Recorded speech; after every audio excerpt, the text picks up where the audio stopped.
Bismillahirrahmanirrahim. Assalamu alaikum playgroup. How are you all? I hope you are all fine. Good. Okay playgroup.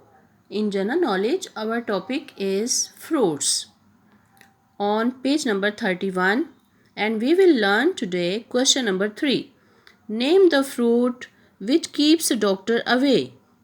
Play group, ऐसा कौन सा fruit है जो हम खाएंगे तो हम कभी भी बीमार नहीं होंगे, और अगर हम बीमार नहीं होंगे तो हमें डॉक्टर के पास नहीं जाना पड़ेगा और कड़वी कड़वी दवाइयाँ भी नहीं खानी पड़ेंगी।